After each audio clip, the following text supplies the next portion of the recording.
Hey everyone, my name is Matt. Thank you for joining me today for this Lectio reading. Today's passage is going to be Luke chapter 1, verses 1 through 25. If you're new in the Lectio practice, make sure you watch the video linked in the description below for our first video of Lectio with Matt. It kind of just reviews the process, and as a reminder, make sure you take your time, pause the video as needed. Let's pray. Father, thank you for your word. Open our eyes to see and our ears to hear. Soften our hearts to be transformed by you.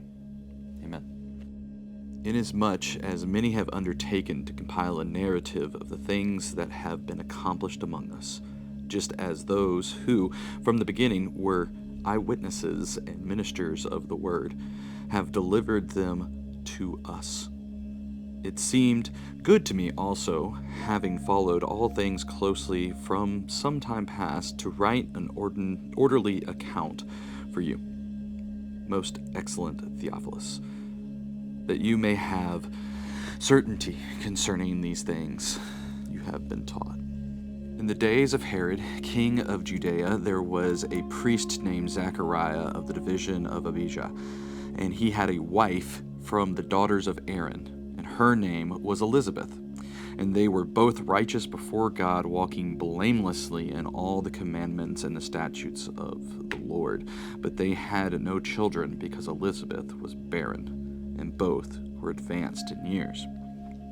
Now, while he was serving as priest before God, his division was on duty according to the customs of the priesthood. He was chosen by lot to enter the temple of the Lord and burn incense.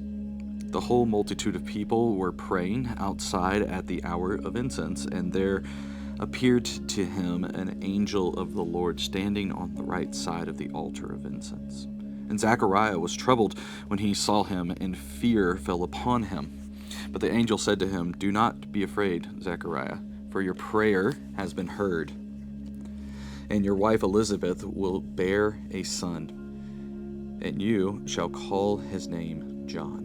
And you will have joy and gladness, and many will rejoice at his birth, for he will be great before the Lord. And he must not drink wine or strong drink, and he will be filled with the Holy Spirit, even from his mother's womb. And he will turn many of the children of Israel to the Lord their God, and he will go before him in the Spirit and power of Elijah, to turn the hearts of the fathers to the children, and the disobedient to the wisdom of the just, to make ready for the Lord a people prepared." And Zachariah said to the angel, "How shall I know this? For I am an old man, and my wife is advanced in years." And the angel answered him, "I am Gabriel. I stand in the presence of God, and I was sent to speak to you and to bring you this good news. And behold, you will be silent and unable to speak until the day that these things take place, because you did not believe my words, which will be fulfilled in their time." And the people were waiting for Zechariah, and they were waiting at his delay in the temple. And when he came out, he was unable to speak to them, and they realized that he had seen a vision in the temple. And he kept making signs to them and remaining mute. And when his time of service was ended, he went to his home. After these days, his wife Elizabeth conceived, and for 5 months she kept herself hidden, saying, "Thus the Lord has done for me in the days when he looked on me, to take away my reproach among people." This is the word of the Lord.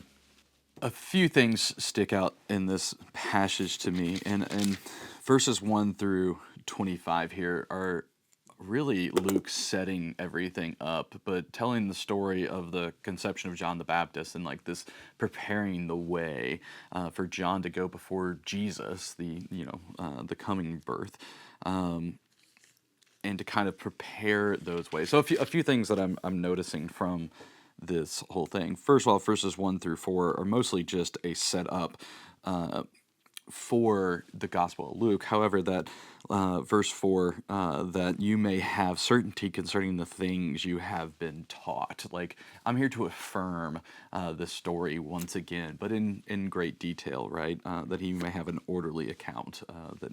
That's what Luke is attempting to do in this Gospel, and informs our reading as we move forward. Verses 5 through roughly 13-ish, or somewhere in there, also stuck out. Just that Zechariah, the priest that is, the father to John the Baptist, and Elizabeth are both of a people of status almost. That the Zechariah is a priest that is being elected to go and burn the incense in the temple. This kind of centralized like place of importance, not only amongst the people of Israel, but it's kind of recognized as a place of importance, or a seat of authority from his role, right? But also, he's married to a daughter of Aaron. Again, this being able to track that lineage, and being able to see that right there, I really just think that he's communicating that these people are a people of status, not only amongst people, but also in the face of God, that these have been faithful people as well. They are people of status, yes, that they can go and do these things, or at least that's the feel that I'm getting there, but also that in the face of God, they have remained faithful in their practices, yet have been barren. They have been unable to have a child.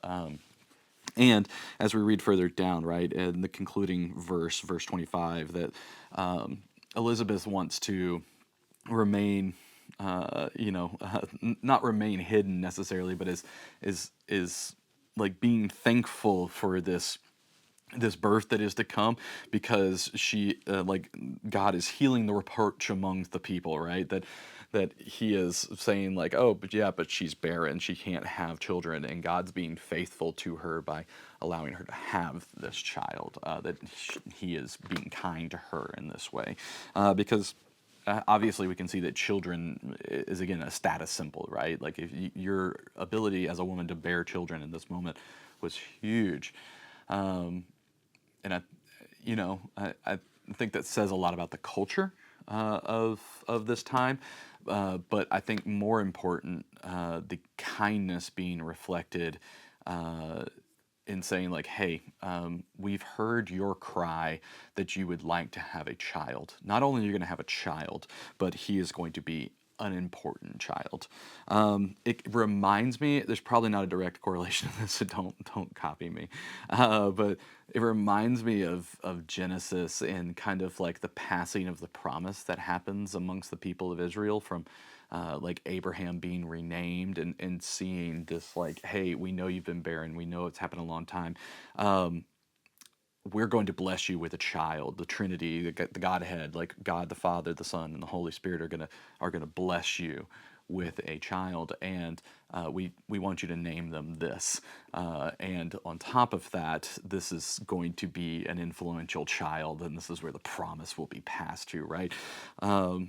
There's definitely echoes of that same language happening here with John the Baptist. And not only that, we get to see that he comes in the spirit of Elijah, the prophet, and that he is here to make the paths prepared for the people of God to be ready to receive the Messiah.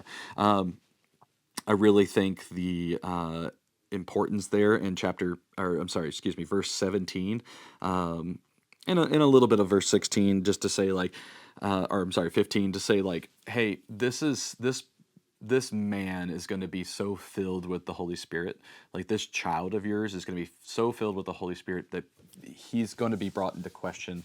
He's not going to take any drink, and he's going to avoid any of these pitfalls, and that's just going to be who he is, because he's going to be so filled with the Holy Spirit that I can only assume that people are going to just think that he's a little off his rocker, right? That he's going to start saying some things because that he's coming in the spirit of Elijah. If we remember back to the spirit of Elijah, and many of the prophets for that matter, they said a lot of things to the public, and people didn't listen to them, and they thought they were crazy, right? The job of a prophet is a crappy one. And so that's what goes through my head when I start hearing that is like, hey, no, this dude's going to be upright and above reproach. No one's going to be able to question these things, and he's going to be filled with the Holy Spirit, and he's going to be a little weird.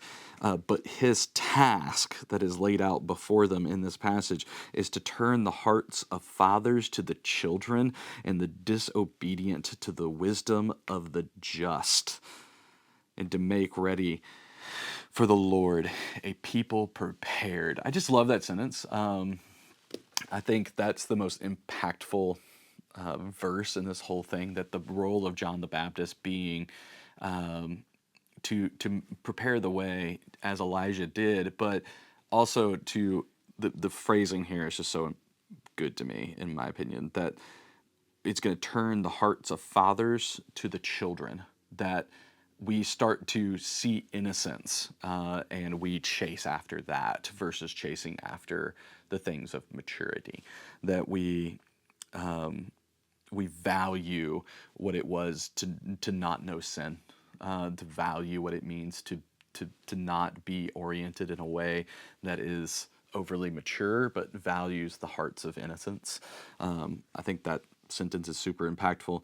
The disobedient to the wisdom of the just. I think that sentence sounds kind to me, right? I think I spent so much time not being the wisdom of the just and being the disobedient, that like having the wisdom of the just feels like, hey, come and learn, not a punitive approach, which I think plays out in the Gospels as well, and kind of how it contrasts against the ideas of wanting to overthrow the Roman Empire and so on, but really bringing things in with love.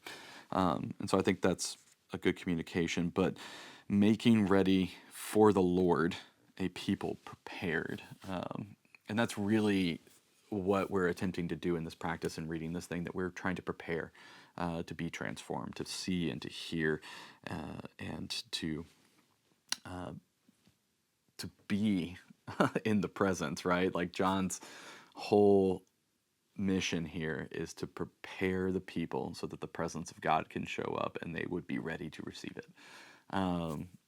It's the work of the Holy Spirit in flesh. It's the work of the Holy Spirit in us, even as we read it, and it's that action that he goes about that is just so key to his ministry, but also it just like the unctuousness out of this passage to me. Yeah, that's what I heard. If you heard something different, please remember to leave it in the comments below.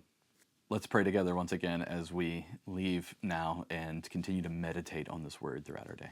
Father, thank you for speaking to us through Scripture, for its impact over thousands of years and so many generations. As we meditate on this passage today, reveal yourself more deeply to us. Amen. Thanks for reading with us today here in Luke 1. Remember, we're back every Monday, Wednesday, and Friday. Make sure you stay subscribed and leave your reflections in the comments as you would like to, and engage with one another. Excuse me, and let this practice flourish. I hope this is a benefit to you. It has been to me. Remember, you are loved. We'll see you again.